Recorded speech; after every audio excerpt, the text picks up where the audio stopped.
they say utopias of equality are biologically doomed, and the best that the amiable philosopher can hope for is an approximate equality of justice and an equality of educational opportunity. And that's a nice quote. And I think most sane people would agree with that in principle. Yeah. This is the equality of outcome versus equality of opportunity kind of discussion. Yeah. But just kind of throwing in the curveball for you, mate. Like you need to have the extremes though. Like you need to have the radicals, because you need to have the radicals to understand what kind of lies beyond what is now, and particularly to make progress, good progress in a particular direction. You need to understand what kind of how far things can differ from where you maybe are currently, and so you still do need the people that envision a utopia, even though from a practical level, it can't happen. We can never have a perfect market, or you can never have a perfect, a harmoniously running, equal communist society.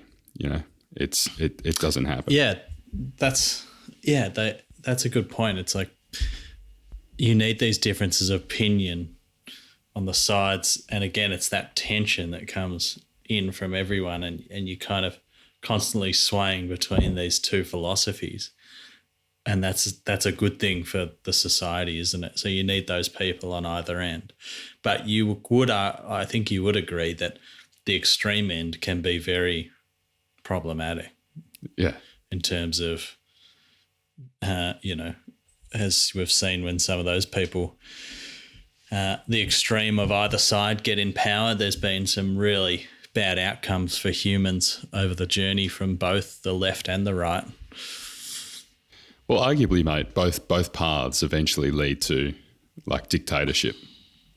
It's either dictatorship because of freedom and because of leverage of economics, or it's down the other end, which ends up being the same thing. They have the complete control over economics, and both end up resulting in some sort of revolt if it's like not dealt with prior to. I think you've provided a good segue into your next section, actually, for yourself. You were meant to provide me the segue. So we've kind of covered it, to some degree. It's just this idea of balance and finding that balance. And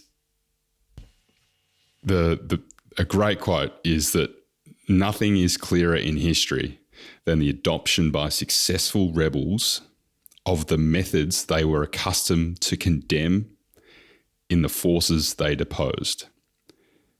So meaning you have the rebels come in preaching that they want to, overthrow the tyranny, and eventually start acting in the exact same way.